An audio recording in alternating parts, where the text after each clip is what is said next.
నమస్తే SDV news కి స్వాగతం నేను సుధా బులెటిన్ల ముందుగా హెడ్లైన్స్ జీవీఎంసీ కౌన్సిల్ సమావేశంలో ఒకటి మినహా మిగిలిన 131 అంశాలకు ఆమోదం కౌన్సిల్ గడువు ముగుస్తున్నందున నగరాభివృద్ధి కార్యక్రమాల్లో వేగం పెంచామన్న మేయర్ పీలా శ్రీనివాస్ తీర ప్రాంత భద్రతకు పటిష్టంగా అమలు చేస్తున్నాం ఫిషింగ్ హార్బర్ లో మాక్ డ్రిల్ ను పరిశీలించిన Visakha range డీఐసీ Gopinath Jatti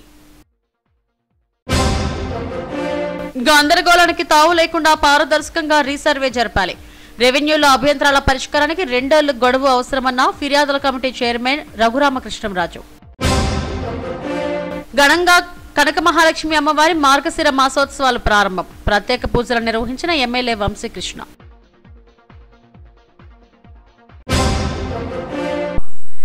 GVMC council సమావేశంలో 132 అంశాల్లో 131 అంశాలకు కౌన్సిల్ ఆమోదం తెలిపింది రెల్లి వీధి పేరు మార్పు అంశాన్ని మినహాయించి మిగతా 131 అంశాలను ఆమోదించామని మేయర్ పీలా శ్రీనివాసరావు ప్రకటించారు మధ్యాహ్నం వరకు 0 అవర్ ఇచ్చి కార్పొరేటర్లంతా తమ సమస్యలను విన్నవించుకునేందుకు అవకాశం కల్పించారు కార్పొరేటర్లు కూడా తమ సమస్యలను మేయర్ దృష్టికి తీసుకువచ్చారు జీవీఎంసీ ప్రధాన కార్యాలయంలోని కౌన్సిల్ హాల్లో మేయర్ పీలా శ్రీనివాసరావు అధ్యక్షతన కౌన్సిల్ సమావేశం నిర్వహించారు తొలుత 0 అవర్కు అవకాశం కల్పించారు కార్పొరేటర్లంతా తమ సమస్యలను కౌన్సిల్ దృష్టికి తెచ్చారు ముఖ్యంగా అండర్ గ్రౌండ్ డ్రైనేజీ నిర్మాణ పనులు smart city hawker zones town planning street lighting చెత్తను డంపింగ్ యార్డుకు తరలించే అంశాలపై కార్పొరేటర్లు గళమెత్తారు కూటమి ప్రభుత్వం అధికారంలో ఉన్నప్పటికీ జనసేన వార్డుల్లో పనులు జరగడం లేదంటూ ఆ పార్టీకి చెందిన కార్పొరేటర్లు ఆందోళన వ్యక్తం చేశారు తమను ప్రజలు వార్డుల్లోకి రానియడం లేదని అధికారులు కూడా పట్టించుకోవడం లేదని ఆవేదన వ్యక్తం చేశారు పలు వార్డుల్లోని పార్కులు ముఖ్య కూడళ్లలో గంజాయి మందుబాబులు చేరి అసాంఘిక కార్యక్రమాలకు పాల్పడుతున్నారని కౌన్సిల్ దృష్టికి తెచ్చారు అండర్ గ్రౌండ్ డ్రైనేజీ పనులు పూర్తి స్థాయిలో జరగడం లేదని గోతులు తవ్వేసి వదిలేస్తున్నారని మండిపడ్డారు అయితే యూజీడీ ద్వారా వచ్చే మురుగునీటిని శుద్ధి చేసి లీటర్కు 61 రూపాయలు చొప్పున పరిశ్రమలకు ఇస్తున్నామని మేయర్ అధికారులు వెల్లడించారు అయితే పెందుర్తి గాజువాక జోన్లలో అండర్ గ్రౌండ్ డ్రైనేజీ పనులు పూర్తి స్థాయిలో నిర్వహించాలని తవ్విన చోట్ల నామమాత్రంగా కాకుండా పూర్తి స్థాయిలో రోడ్ల నిర్మాణం చేపట్టాలని సభ్యులు డిమాండ్ చేశారు అభివృద్ధి పనుల విషయంలో తమకు అన్యాయం జరుగుతుందంటూ ఎక్కువ మంది కార్పొరేటర్లు ఆవేదన వ్యక్తం చేశారు క్లోజ్డ్ గార్బేజ్ వాహనాల విషయంలో కాంట్రాక్టర్కు నోటీసులు ఇవ్వాలని డంపింగ్ యార్డుకు తరలించకుండానే కోట్లాది రూపాయల బిల్లులు విడుదల చేస్తున్నారని తెలిపారు అయితే అతనికి ఇప్పటికే నోటీసులు ఇచ్చామని దానిపై సమీక్షిస్తామని కమిషనర్ చెప్పడంతో సభ్యులు శాంతించారు గ్లోబల్ ఇన్వెస్టర్ సమిట్ సందర్భంగా తొలగించిన వీధి వ్యాపారులకు 3 చోట్ల స్మార్ట్ సిటీ హ్యాకర్ జోన్స్ ఏర్పాటు చేశామని కమిషనర్ వెల్లడించారు దువ్వాడ ఎండాడ సెంట్రల్ పార్క్ సెంటర్లలో స్మార్ట్ సిటీ హ్యాకర్ జోన్స్ ఏర్పాటుకు ప్రతిపాదించినట్టు కమిషనర్ చెప్పారు అయితే వీఎంఆర్డీఏ పరిధిలో ఉన్న సెంట్రల్ పార్క్ చుట్టూ ఉన్న ప్రాంతాల్లో ఉన్న ఖాళీ స్థలాల్లో రిలయన్స్ సంస్థతో ఛార్జింగ్ యూనిట్లు పెట్టేందుకు ఒప్పందాలు జరిగాయని అంతేకాకుండా మెట్రో స్టేషన్ ఏర్పాటు జరుగుతుందని సభ్యులు కౌన్సిల్ దృష్టికి తెచ్చారు అయితే అవన్నీ పరిశీలించిన తర్వాత ఆ ప్రాంతాల్లో హాకర్ జోన్లు ఏర్పాటు చేస్తున్నామని కుదరకపోతే వేరే చోటికి మార్చేందుకు ఏర్పాట్లు చేస్తామన్నారు మాది 80th వార్డ్ అనకాపల్లి మా వార్డ్ లో సుమారు 6 సచివాలయాలు ఉన్నాయండి ఒక్కొక్క సచివాలయానికి 6 చొప్పున 36 మంది 6 సచివాలయానికి 36 మంది ఉన్నారు అందులో కొంతమంది డెత్స్ రిటైర్ ట్రాన్స్ఫర్ అయిన వాళ్ళు సుమారు 10-15 మంది ఉన్నారు మా వార్డు 15 కిలోమీటర్ల విస్తీర్ణత కలిగిన వార్డు అండి పూర్తి స్థాయిలో సచివాలయ సిబ్బంది లేకపోవడం వల్ల అక్కడ సచివాలయ అదే శానిటేషన్ సంబంధించిన పనులు సరిగా అవ్వట్లేదు శానిటరీ సిబ్బందిని నియమించాలని మేము వినయపూర్వకంగా తెలియజేసుకుంటున్నాం అలాగే మాకు ప్రశాంతి నగర్ సచివాలయం ఉందండి అది గాజువాక కాన్స్టిట్యున్సీ పల్లా శ్రీనివాస కాన్స్టిట్యున్సీలో ఉంది అంటే నాకు 2 కాన్స్టిట్యున్సీ ఉన్నాయి ఇటు పెందుర్తి కాన్స్టిట్యున్సీ ఆపు అటు గాజువాక కాన్స్టిట్యున్సీ ఆపు ఆ సచివాలయం గ్రౌండ్ ఫ్లోర్ లో హోటల్ ఉంది ఫస్ట్ ఫ్లోర్ లోనేమో సచివాలయం ఉంది ఆ హోటల్ వాడు ఏం చేస్తున్నాడంటే ఆ ఎంగిల్ పాత్రలో అన్ని శుభ్రంగా తీసి కరెక్ట్గా తోవలో ప్రజలు వెళ్ళి తోవలో వేస్తున్నాడు 2-3 సార్లు గవర్నర్ తమరు కూడా వాట్సాప్ పెట్టాను ఆ జడ్సీ గారి దృష్టికి తీసుకెళ్లాను జీపీఎస్ అనేటువంటి ప్రాజెక్ట్ చేశారు అధ్యక్ష అది కూడా స్కామ్ అధ్యక్ష ఇటువంటి సంస్థని గౌరవ కమిషనర్ గారు బ్లాక్ లిస్ట్ లో పెట్టి డబ్బులు రికవర్ చేయాలని చెప్పి చేస్తే ఎవరైతే ఇప్పుడు ప్రెసెంట్ అధికారి కౌన్సిల్ ఉందని సెలవు పెట్టేసి రికవరీ చేయాల్సిన అమౌంట్ బిల్లు రేస్ చేసి ఆ రేస్ చేసినటువంటి బిల్లుని మళ్ళీ తిరిగి వెనక్కి పంపించేసి అధికారి పేరు చెప్పడం బాగోదు అధ్యక్ష. ఎందుకంటే కమిషనర్ గారు నిర్ధారిస్తారు వాస్తవాలు ఏంటన్నది. ఆ డబ్బులు రికవరీ చేయకుండా మున్సిపల్ నుంచి టౌన్ కొత్త రోడ్ నుంచి గాజువాక నుంచి చివలాపల్లి నుంచి అధ్యక్ష వీళ్ళు మధ్యాహ్నం వరకు 0 అవర్ కొనసాగింది. అనంతరం ఎజెండా అంశాలపై చర్చించారు. మొత్తం 90 అంశాలు ప్రధాన ఎజెండాగా పెట్టారు. మరో 42 టేబుల్ ఎజెండాగా కౌన్సిల్లో ప్రవేశపెట్టారు. ఒకటి మినహా 131 ఎజెండాలను ఆమోదించినట్టు మేయర్ పీలా శ్రీనివాసరావు ప్రకటించారు. అయితే యాదవ సంక్షేమ భవనానికి కొత్తగా స్థలం కేటాయిస్తూ అజెండాలో పొందుపరిచారు. దీనిపై వైసీపీ సభ్యులు అభ్యంతరం వ్యక్తం చేశారు. గత వైసీపీ ప్రభుత్వంలో యాదవులకు మంచి సెంటర్లో స్థలం కేటాయించి శంకుస్థాపన కూడా చేశారని, అది కాకుండా వేరే చోట స్థలాన్ని కేటాయించడం పట్ల ఆంతర్యం ఏమిటని ప్రశ్నించారు. ఆ స్థలాన్ని రద్దు చేసి వేరే చోట ఇస్తారా అంటూ యాదవ సామాజిక వర్గానికి చెందిన కార్పొరేటర్లు మేయర్ను నిలదీశారు. అయితే పాత స్థలం క్యాన్సిల్ చేయలేదని, కొత్తగా యాదవ భవన నిర్మాణానికి స్థలం ఇస్తున్నామని ప్రకటించడంతో ఆందోళన సద్దుమణిగింది. గత ప్రభుత్వంలా కాకుండా అభివృద్ధి సంక్షేమానికి పెద్దపీట వేస్తున్నామని మేయర్ పీలా శ్రీనివాసరావు ప్రకటించారు. ఎందుకంటే నూతనంగా రోడ్లన్నీ ఏర్పాటు చేసాం, దానికి అనుకూలంగా ఉండాలి కానీ వాళ్ళ తర్వాత వరకు స్టార్ట్ చేయడం అనేది కాదు. దాన్ని దాంట్లో ఉన్న టెండర్దారులు ఎవరున్నారో వాళ్ళు కూడా ఇమీడియట్గా పిలిపించి తొందరలోనే క్లియర్ చేయాలని ఆదేశాలు ఇవ్వడం జరిగింది. ఇవన్నీ కూడా ఈ చంద్రబాబు నాయుడు గారి నాయకత్వంలో ప్రభుత్వం కూడా చిత్తశుద్ధితో ఎవరు తప్పు చేసినా వారి మీద నిర్ణయం తీసుకునేందుకు కూడా ఈ కౌన్సిల్ కూడా తెలియజేయడం జరిగింది కౌన్సిల్ ద్వారా. అలాగే అభివృద్ధిలో ముందుంటూ ఈ విశాఖపట్నాన్ని ఏ విధమైన గతక రోడ్డు లేకుండా చేసే బాధ్యతతో ప్రతి కౌన్సిల్లో కూడా ఇప్పుడు 3 కౌన్సిల్లో నేను జరపడం జరిగింది. అలాగే స్టాండింగ్ కమిటీల్లో కానీ వర్కుల్ని పూర్తి చేసేది ఏంటంటే గత ప్రభుత్వంలో ఏ రోడ్లు వేశారంటే రియల్ ఎస్టేట్కి సుబ్బారెడ్డి ఒక జాగా ఉంటే సుబ్బారెడ్డికి విజయసాయిరెడ్డి ఉన్న ప్లేసులే తప్ప ఆ రోజులో అభివృద్ధి చేయలేదని వైఎస్ఆర్ కార్పొరేట్లో చెప్పుకునే పరిస్థితి వచ్చింది.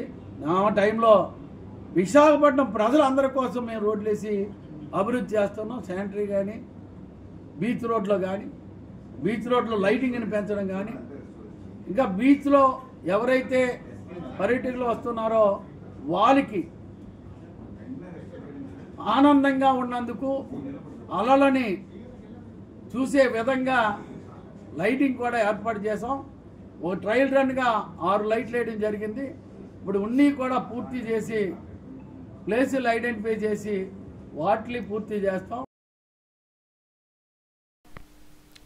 విశాఖలో రోడ్లు పరిసర ప్రాంతాలతో పాటు మంచినీటిని కూడా 10 ఏళ్ల పాటు కార్పొరేటర్ కంపెనీలకు కూటమి ప్రభుత్వం దారాదత్తం చేస్తుందని సిపిఎం కార్పొరేటర్ గంగారావు ఆందోళన వ్యక్తం చేశారు. మున్సిపల్ కార్పొరేషన్ వ్యవస్థ లేకుండా చేయడం, కౌన్సిల్ లేకుండా కూటమి ప్రభుత్వ నిర్ణయాన్ని తీసుకోవడాన్ని తాము తీవ్రంగా వ్యతిరేకిస్తున్నామన్నారు. విశాఖ నగరంలో ముఖ్య కూడళ్లను ప్రైవేటీకరిస్తున్నారని, మంచినీటి నిర్వహణ కూడా వాటికే అప్పగిస్తున్నారని మండిపడ్డారు. విస్కో ద్వారా వస్తున్న నీటిలో 45% నక్కపల్లి మిట్టల్ స్టీల్ ప్లాంట్ కు కేటాయించారన్నారు. దీనివల్ల విశాఖ ప్రజలకు త్రాగునీటి కొరత ఏర్పడుతుందని ఆవేదన వ్యక్తం చేశారు. కూటమి ప్రభుత్వం అనుసరిస్తున్న ప్రైవేటీకరణ విధానాలను కౌన్సిల్పై రుద్ది మంది బలంతో ఆమోదింపజేసుకుంటున్నారని మండిపడ్డారు. చాలా ప్రమాదకరమైనటువంటి ఎజెండాలు పెట్టి వాళ్ళు మంది బలంతో ఆమోదింప చేసుకున్నారు. విశాఖ నగరంలో ఉండేటటువంటి ప్రధానమైనటువంటి నగరాలని రోడ్లన్నింటినీ 10 ఏళ్ల పాటు ప్రైవేటు వాళ్ళకి పీపీపీ కింద ఇచ్చేటటువంటి నిర్ణయమైనటువంటి చంద్రబాబు నాయుడు గారు ప్రతిపాదన చేశారు, ఆదేశాలు ఇవ్వడం జరిగింది. వాటిని మేయర్ గారు కౌన్సిల్లో పెట్టారు. మేమందరూ కూడా తీవ్రంగా వ్యతిరేకించినప్పటికీ సరే పైనుంచి వచ్చిన ఆదేశాలు కాబట్టి దీన్ని అమలు చేయాలనేటువంటిది వాళ్ళు నిర్ణయం చేశారు. 306 కోట్ల రూపాయలు రోడ్లు ఖర్చు పెట్టడం కోసం 10 ఏళ్ల పాటు ప్రైవేట్ వాళ్ళకి మెయింటెనెన్స్ కోసం ఇవ్వటం కోసం తెలుగుదేశం, జనసేన, బీజేపీ కూటమి ఆమోదించడం అనేటువంటి చాలా సిగ్గుచేటు అనేటువంటిది. చంద్రబాబు నాయుడు గారు విశాఖపట్నం మున్సిపల్ కార్పొరేట్ రోడ్లు ప్రైవేటీకరించి ఆయన ఎలా చెప్తాడని మేము అడుగుతూ ఉన్నాం. 98 మంది కార్పొరేటర్లు ఉన్నారు. మున్సిపల్ కార్పొరేషన్లో దేశంలో ఎక్కడైనా రోడ్లు ప్రైవేటీకరణ చేసినటువంటి ఏ మున్సిపాలిటీ అయినా ఉందా నేను అడుగుతున్నాను. అదే కాదంట, మంచినీళ్ళని కూడా 10 ఏళ్ళ పాటు ఇస్తారంట, అలాగే అండర్ గ్రౌండ్ డ్రైనేజీని 10 ఏళ్ళకి ఇస్తారంట, అలాగే పార్కుల్ని 33 ఏళ్ళ నుంచి 99 ఏళ్ళకి ఇస్తారంట. ఈ విధంగా మొత్తం మున్సిపల్ కార్పొరేషన్ మొక్కలు చూసి ప్రైవేట్ వాళ్ళకి ఇవ్వబోతున్నారు. అంటే మున్సిపల్ కార్పొరేషన్ భవిష్యత్తులో కార్పొరేటర్లతో నడవదు. అందువల్ల కార్పొరేటర్ వ్యవస్థ అనేటువంటిది లేకుండా చేసేసి ఒక ప్రైవేటు వ్యవస్థను ఏర్పాటు చేసేటటువంటి మున్సిపల్ కార్పొరేషన్ ప్రైవేట్ లిమిటెడ్గా ఈరోజు కూటమి ప్రభుత్వం మార్చబోతుంది. ఇది చాలా ప్రమాదకరమైనటువంటిది. దీన్ని తీవ్రంగా మేము వ్యతిరేకిస్తున్నాం.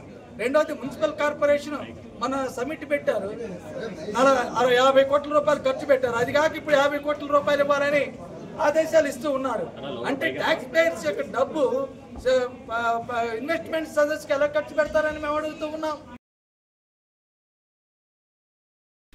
వచ్చే ఏడాది మార్చి 18వ తేదీతో ప్రస్తుత కౌన్సిల్ 5 ఏళ్ల పదవీ కాలం పూర్తవుతున్నందున మరో కౌన్సిల్ సమావేశాన్ని మాత్రమే నిర్వహించుకునేందుకు అవకాశం ఉంది.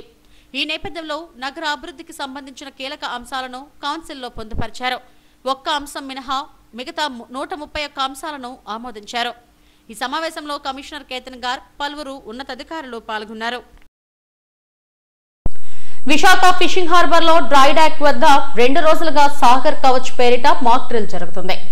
విశాఖ రేంజ్ డీఐజీ గోపీనాథ్ జెట్టి తీర ప్రాంత భద్రతా చర్యలపై సూచనలు ఇచ్చేందుకు మాక్ డ్రిల్ కు హాజరయ్యారు.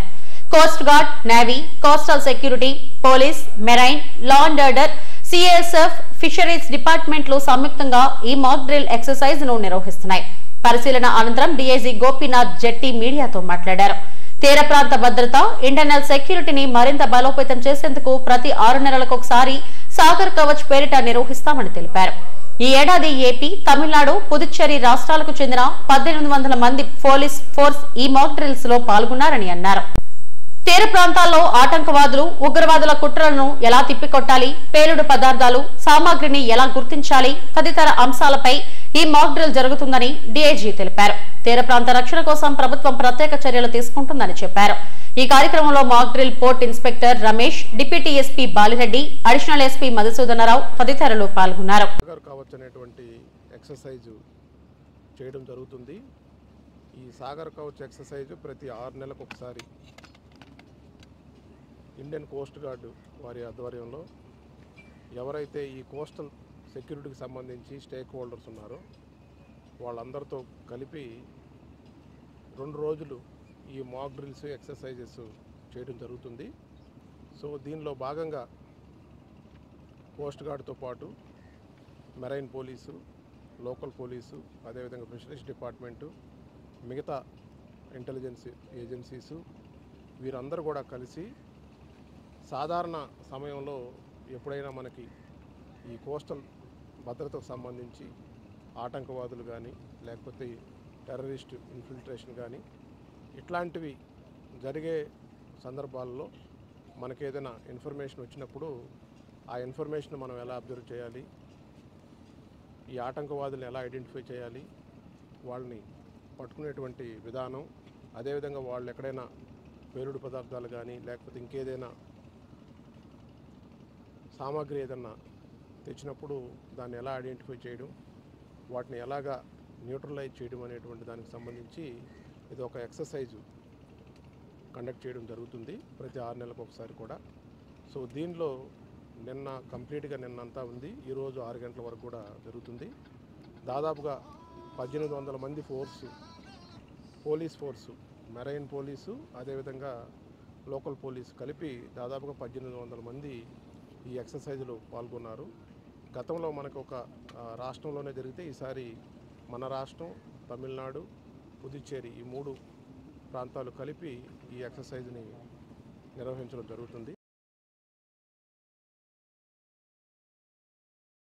పదే పదే తలెత్తుతున్న భూ సంబంధిత సమస్యలకు శాశ్వత పరిష్కారం చూపే దిశగా సమగ్ర ప్రణాళికతో కార్యాచరణ రూపొందించాలని శాసనసభ పక్ష ఫిర్యాదుల కమిటీ చైర్మన్ రఘురామం కృష్ణరాజు అధికారులను ఆదేశించారు.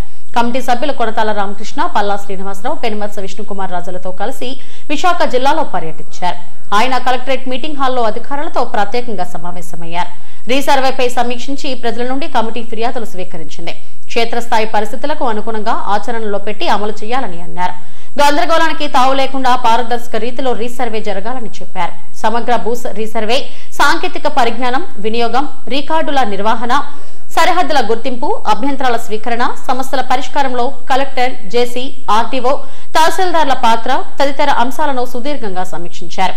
సర్వే, రెవెన్యూ చట్టాల్లో తీసుకురావాల్సిన సవరణలు, జీవోలు, ప్రభుత్వ ప్రైవేట్ భూముల వర్గీకరణ, సర్వే ప్రక్రియలో తలెత్తుతున్న సమస్యలు, రిజిస్ట్రేషన్ల ప్రక్రియ తదితర అంశాలపై చర్చించారు. రీసర్వే చేయనున్న గ్రామాల్లో ముందుగా దండోరా వేయించాలని, గ్రామ సభలు విధిగా నిర్వహించి ప్రక్రియను సజావుగా నిర్వహించాలన్నారు. అభ్యంతరాల పరిష్కారానికి 2 ఏళ్లు గడువు పెంచాల్సి ఉందని చైర్మన్ అభిప్రాయపడ్డారు. జమాబందీ విధానాన్ని పునఃప్రవేశపెట్టాలని ఎమ్మెల్యే కొనతాల సూచించారు. 22A చేర్చిన జిరాయితీ భూములను జాబితా నుండి తొలగించాలని ఎమ్మెల్యే విష్ణుకుమార్ రాజు సూచించారు. ఆర్ కార్డు ఉన్న లబ్ధిదారుల సమస్యకు పరిష్కారం చూపాలని పల్లా కోరారు. ఈ కార్యక్రమంలో కలెక్టర్ హరీంద్ర ప్రసాద్, పలువురు అధికారులు పాల్గొన్నారు. ఈ సమావేశాన్ని కమిషనర్ సర్వే సెటిల్మెంట్ ప్లాన్ పరిశోధనని ఇక్కడ నుంచి ముందుకు తీసుకువెళ్ళాల్సిగా కోరుతున్నాం. ముందుగా చైర్మన్ గారికి నమస్కారాలు తెలియజేసుకుంటూ, అలాగే ఎవరైతే లెజిస్లేటివ్ అసెంబ్లీ మెంబర్స్ ఉన్నారో అందరికీ కూడా నా యొక్క నమస్కారాలు తెలియజేస్తున్నాను. సార్, ఈరోజు మనం సర్వేకి సంబంధించి లాస్ట్ 3 years నుంచి ఏదైతే సర్వే జరిగిందో ఆంధ్రప్రదేశ్లో 6688 విలేజెస్లో సర్వే జరిగింది. ఈ సర్వేలో ఏంటంటే చాలా వరకు మనకి ఇష్యూస్ క్లోజ్ చేసుకున్నాయి. అలాగే గ్రామ సభలు కండక్ట్ చేసినప్పుడు చాలా పిటిషన్స్ రూపంలో మనకి ఆ ఇష్యూస్ అన్ని కూడా మనకి రావడం జరిగింది. వీటికి సంబంధించి మనం చాలా సర్క్యులర్స్, అంటే క్లారిఫికేషన్కి సంబంధించి సర్క్యులర్స్ కూడా ఇష్యూ చేయడం జరిగింది. అది కూడా 2024 నవంబర్ తర్వాత ముఖ్యంగా మనం సర్క్యులర్స్ని ఇష్యూ చేస్తూ ఈ రోజు కూడా మనకి ఏంటంటే ఎక్కడైనా పీరియడ్లో ఈ జాయింట్ అగ్రిమెంట్స్ కానీ, లేకపోతే ఎక్స్టెంట్ వేరియేషన్స్ ఏవైతే ఉన్నాయి వాటికి సంబంధించి కానీ, లేకపోతే మ్యుటేషన్స్లో ఉన్న లోపాలు కానీ, సో వేరియస్ ఇష్యూస్ ఉన్నాయి. ఆ ఇష్యూస్ అన్నింటినీ మనం డిస్కస్ చేసుకోవడం జరుగుతుంది. వాటన్నిటినీ కూడాను క్లియర్ చేయడానికి, అలాగే ఎవరైతే సభ్యులు ఈరోజు చైర్మన్ గారు సభ్యులు ఎవరైతే సర్వే ఉన్నారో వాళ్ళ తరఫు సజెషన్స్ కూడా మేము తీసుకొని వాటిని కూడా సర్క్యులర్ రూపంలో ఒకసారి survey assembly act 1923, survey boundaries act ఏదైతే ఉందో 1923, అలాగే ఆర్ఓఆర్ యాక్ట్ 1971 ప్రకారం సో మేము ఏదైతే ఇప్పుడు మీకు ఇచ్చిన సజెషన్స్ అన్నింటిని కూడాను ఒకసారి. బురుజుపేటలో కొలువైన కనక మహాలక్ష్మి అమ్మవారి మార్గశిర మాసోత్సవాలు ఘనంగా ప్రారంభమయ్యాయి. స్థానిక ఎమ్మెల్యే వంశకృష్ణ శ్రీనివాస్ ఉత్సవాలను ప్రారంభించారు. కుటుంబ సమేతంగా అమ్మవారికి పూజలు నిర్వహించారు. పోలి పాడ్యమి కావడంతో అమ్మవారిని దర్శించుకునేందుకు పెద్ద ఎత్తున భక్తులు తరలివచ్చారు. అమ్మవారి గర్భాలయంలో ప్రత్యేక పూజలు నిర్వహించిన అనంతరం ఆలయ మండపంలో మార్గశిర మాస పూజను నిర్వహించారు. అమ్మవారికి ప్రీతిపాత్రమైన గురువారాల్లో భక్తులు సంఖ్యలో తరలిరానున్న నేపథ్యంలో అన్ని ఏర్పాట్లు చేశామని ఎమ్మెల్యే వంశీ అన్నారు. అన్ని శాఖల సమన్వయంతో భక్తులకు ఎలాంటి ఇబ్బందులు తలెత్తకుండా అన్ని ఏర్పాట్లు చేశామని ఈవో శోభారాణి వెల్లడించారు.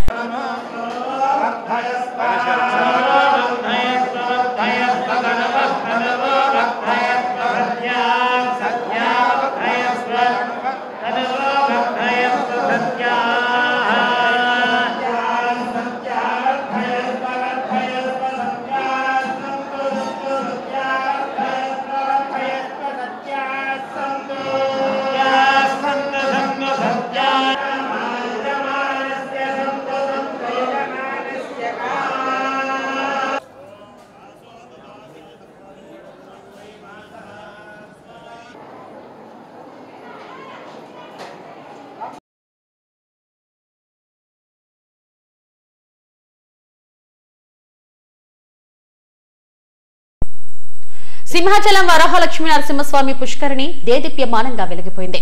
పోలి పాడ్యమి సందర్భంగా కొండ దిగువన ఉన్న వరాహ పుష్కరిణికి తెల్లవారుజాము నుండే భక్తులు అధిక సంఖ్యలో వచ్చి కార్తీక దీపాలను వదిలారు. మహిళలు పెద్ద ఎత్తున దీపాలను వదిలి మొక్కులు చెల్లించుకున్నారు. వేలాదిగా తరలివచ్చిన భక్తులు పుష్కరిణి గట్టు వద్ద దీపాలు వెలిగించి సాంప్రదాయ పూజలు చేశారు. అరటి డొప్పల్లో దీపాలను పెట్టి సింహాద్రిని విహరించే వరాహ పుష్కరిణిని విడిచిపెట్టారు. భక్తి శ్రద్ధలతో పోలిపాడ్యమి దీపోత్సవం వైభవంగా జరిగింది. భక్తులు పోటెత్తారు. ఎలాంటి అవాంఛనీయ సంఘటనలు జరగకుండా పోలీసులు, దేవస్థానం అధికారులు కట్టుదిట్టమైన ఏర్పాట్లు చేశారు.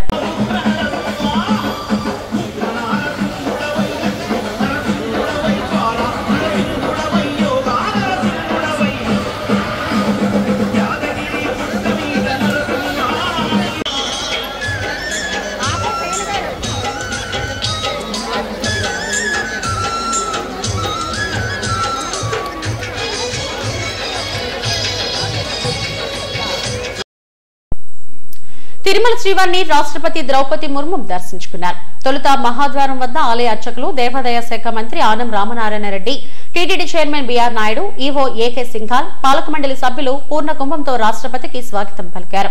దర్శనం అనంతరం రంగనాయకుల మండపంలో అర్చకులు వేదాశీర్వచనం ఇచ్చి తీర్థ ప్రసాదాలు అందజేశారు. స్వామివారి చిత్రపటాన్ని చైర్మన్ బీఆర్ నాయుడు అందజేశారు. అనంతరం రాష్ట్రపతి ద్రౌపది ముర్ము ఆలయం నుండి పద్మావతి అతిథి గృహానికి చేరుకున్నారు. దారి మధ్యలో రామ్ బగీచా వసతి గృహం వద్ద వాహనం దిగి భక్తులతో మాట్లాడారు. రాష్ట్రపతి రాక సందర్భంగా ఆలయ ఆవరణలో ఎలాంటి అవాంఛనీయ ఘటనలు చోటు చేసుకోకుండా భారీ బందోబస్తు ఏర్పాటు చేశారు.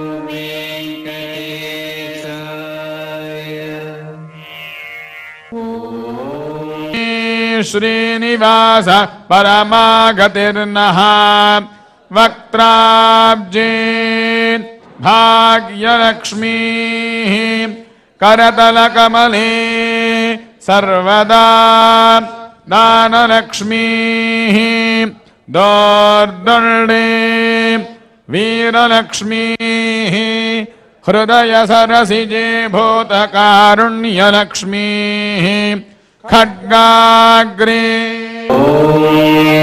नमो वेंकटेशाय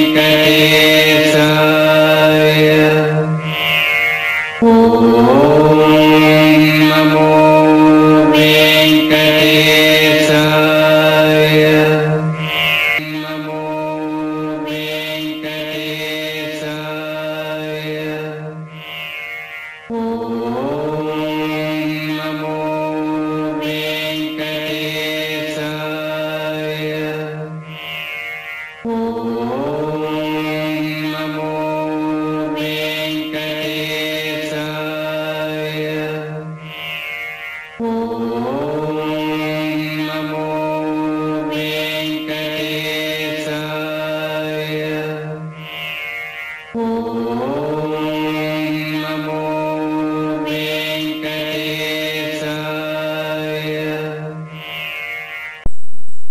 దత్తత ప్రక్రియపై అవగాహన కార్యక్రమాలను పెంచి రిజిస్ట్రేషన్ ప్రక్రియలు ఎక్కువగా జరిగేలా చూడాలని సెంట్రల్ అడాప్షన్ రిసోర్స్ అథారిటీ కారా సీఈఓ భావన సక్సేనా అన్నారు.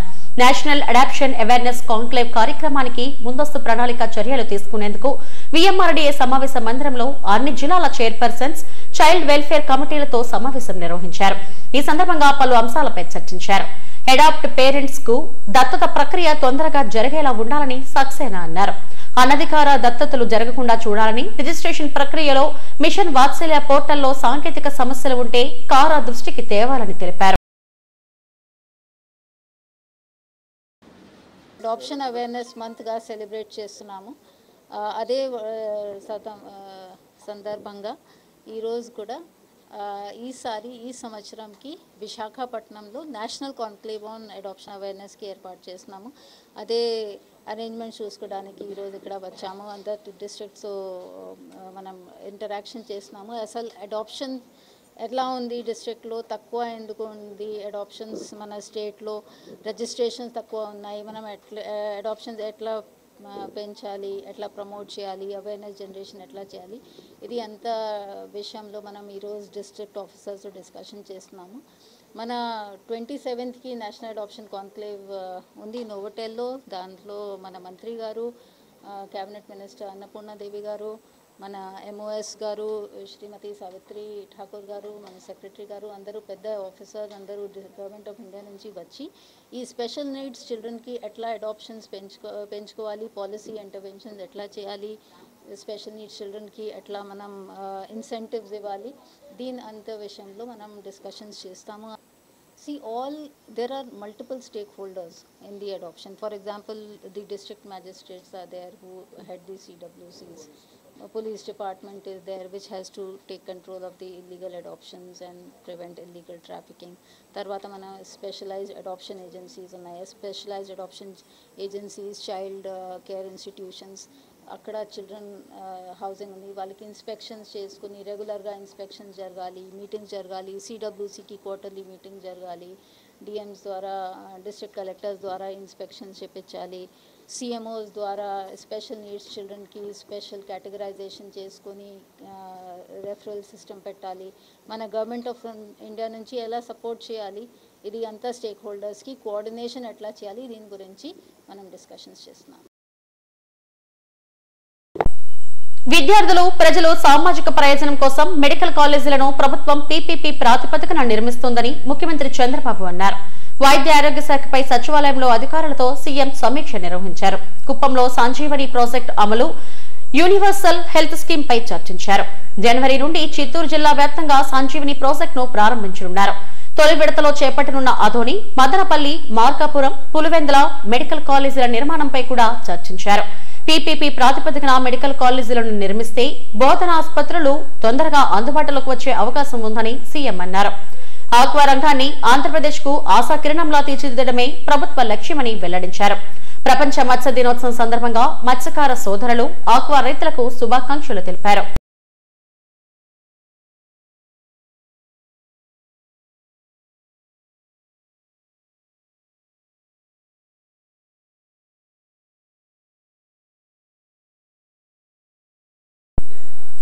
అనకాపల్లి జిల్లా చోడవరంలో గంజాయి లోడుతో వెళ్తున్న కారు బేబస్సు సృష్టించింది. మోటార్ సైకిల్ పై వెళ్తున్న భార్యాభర్తలను ఢీకొట్టింది. అనంతరం రోడ్డు ప్రక్కనే 2 విద్యుత్ స్తంభాల మధ్యలోకి దూసుకుపోయింది. పోలీసులు కేసు నమోదు చేసి దర్యాప్తు చేస్తున్నారు. కారులో గంజాయి తరలిస్తున్న స్మగ్లర్ల కోసం పోలీసులు గాలిస్తున్నారు.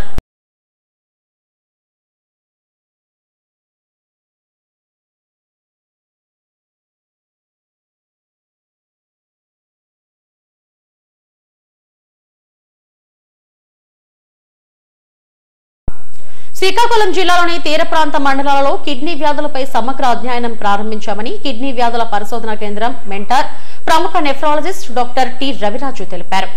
ఏఎంసీలోని అంబేద్కర్ ఆడిటోరియంలో మీడియాతో మాట్లాడారు. శ్రీకాకుళం జిల్లాలోని ఉద్దానంలో 18% జనాభా కిడ్నీ వ్యాధులతో బాధపడుతున్నట్లు తమ పరిశోధనలో వెల్లడైందన్నారు. ఈ నేపథ్యంలో Indian Council of Medical Research kidney వ్యాధులపై పరిశోధనలకు అనుమతులు ఇచ్చిందన్నారు. 3 ఏళ్లలో ఈ ప్రాజెక్ట్ పూర్తవుతుందని చెప్పారు. దీనికోసం 6 కోట్లు కేటాయించినట్లు చెప్పారు. ఇక్కడ నమూనాలను సేకరించి పరీక్షిస్తామని, వాటి ఫలితాలకు అనుగుణంగా తదుపరి చర్యలుంటాయని చెప్పారు. ఈ సమావేశంలో doctor G Prasad, doctor Sandhyarani, doctor Krishnaveni తదితరులు పాల్గొన్నారు. మన దేశంలో క్రానిక్ కిడ్నీ డిసీజ్ అన్నది గత కొన్ని సంవత్సరాలుగా చాలా ప్రాచుర్యం పొందిన ఒక డిసీజు, ఒక రోగం. ఇది ఈ మధ్యకాలంలో గత 20 సంవత్సరాలుగా క్రానిక్ కిడ్నీ డిసీజ్ మన దేశంలో చాలా ఎక్కువ అవుతోంది. దీనికి అనేక కారణాలు ఉన్నాయి. ఒక ముఖ్యమైన కారణం ఏంటంటే డయాబెటీస్. మన దేశాన్ని diabetes capital of the world అని కూడా అంటారు, అది మీ అందరికీ తెలుసు. ఈ డయాబెటీస్ వల్ల కిడ్నీస్ డ్యామేజ్ అవ్వడం అనేది జరుగుతుంది. అందువల్ల క్రానిక్ కిడ్నీ డిసీజ్కి ఒక ముఖ్యమైన కారణం డయాబెటీస్. అలాగే హై బ్లడ్ ప్రెషర్ కూడా. మన దేశంలో సుమారుగా ఈ రూరల్ ఏరియాస్లో, అంటే పల్లె ప్రాంతాల్లో ఉన్న వాళ్ళల్లో సుమారుగా 10% వాళ్ళకి, పట్టణాల్లో ఉన్న 15% వాళ్ళకి కూడా హై బ్లడ్ ప్రెషర్ ఉండడం వల్ల కిడ్నీస్ డ్యామేజ్ అవ్వడానికి అవకాశం ఎక్కువగా అవుతుంది. అలాగే మన దేశంలో 10 నుంచి 15% వరకు ప్రజలు షుగర్ కంప్లైంట్తో బాధపడుతున్నారు. వీళ్ళందరికీ కూడా కిడ్నీస్ డ్యామేజ్ అవ్వడానికి అవకాశం ఉంది కనుక సుమారుగా 7%, అంటే 7% మంది భారతీయులు ఏదో ఒక స్టేజ్ క్రానిక్ కిడ్నీ డిసీజ్లో ఉన్నారు.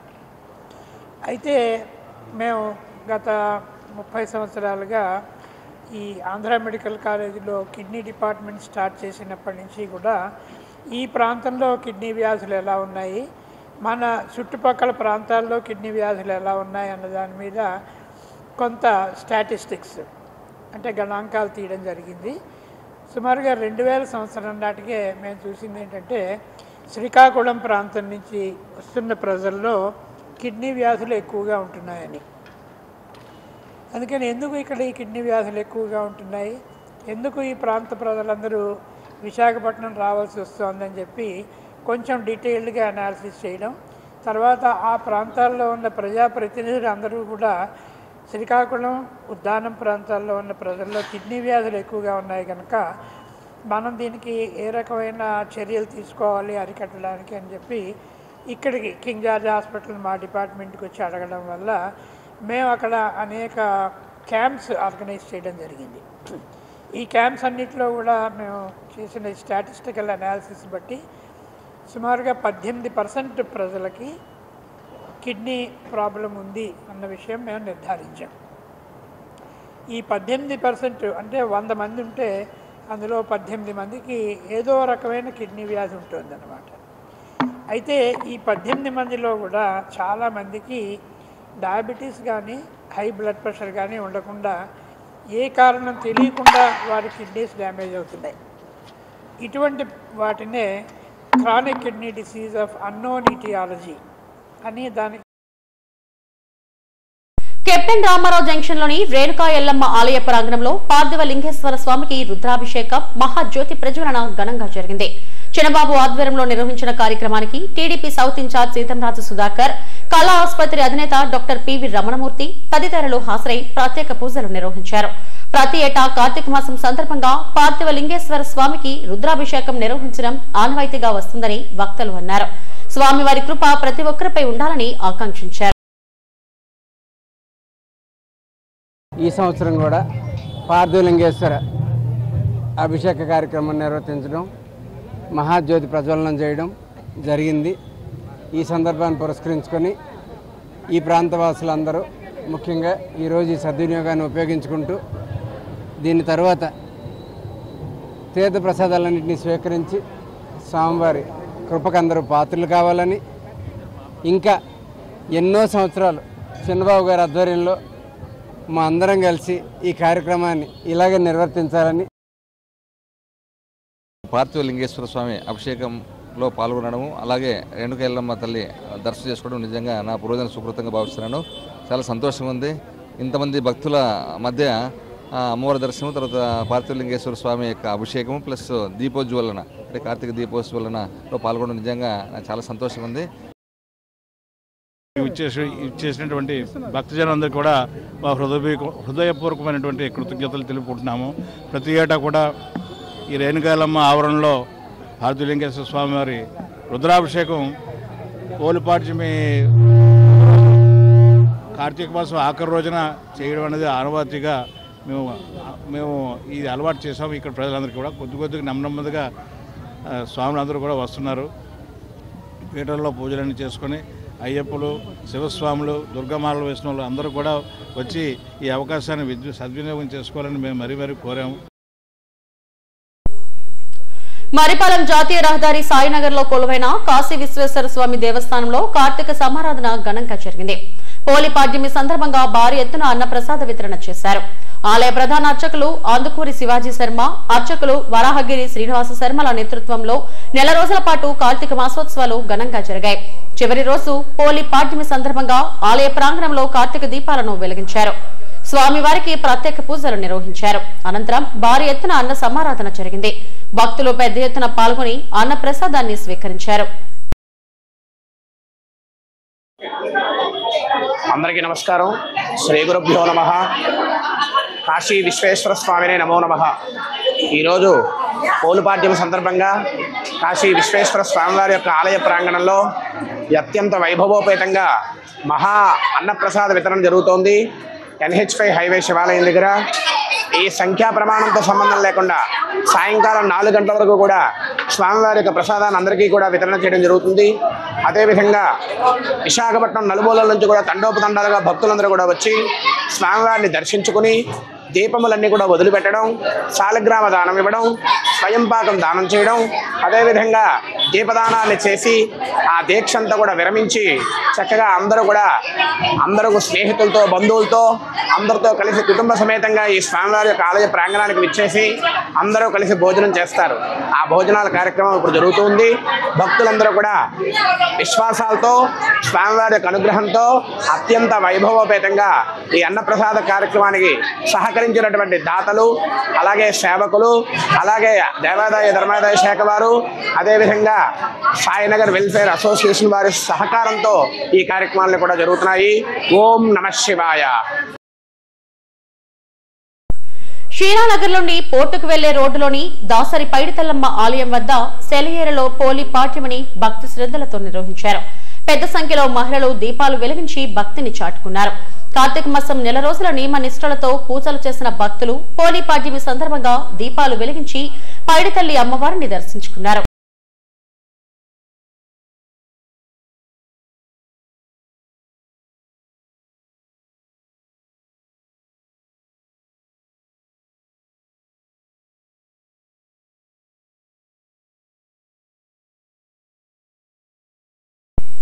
హెడ్లైన్స్ మరోసారి. జీవీఎంసీ కౌన్సిల్ సమావేశంలో ఒకటి మినహా మిగిలిన 131 అంశాలకు ఆమోదం. కౌన్సిల్ గడువు ముగుస్తున్నందున నగరాభివృద్ధి కార్యక్రమాల్లో వేగం పెంచామన్న మేయర్ పీలా శ్రీనివాస్. తీర ప్రాంత భద్రతకు పటిష్టంగా అమలు చేస్తున్నాం. ఫిషింగ్ హార్బర్ లో మాక్ డ్రిల్ ను పరిశీలించిన విశాఖ రేంజ్ డీఐసీ గోపీనాథ్ జట్టి. గందరగోళానికి తావు లేకుండా పారదర్శకంగా రీసర్వే జరపాలి. రెవెన్యూలో అభ్యంతరాల పరిష్కారానికి 2 ఏళ్ల గడువు అవసరమన్న ఫిర్యాదుల కమిటీ చైర్మన్ రఘురామకృష్ణంరాజు. ఘనంగా కనక మహాలక్ష్మి అమ్మవారి మార్గశిర మాసోత్సవాలు ప్రారంభం. ప్రత్యేక పూజలు నిర్వహించిన ఎమ్మెల్యే వంశీకృష్ణ.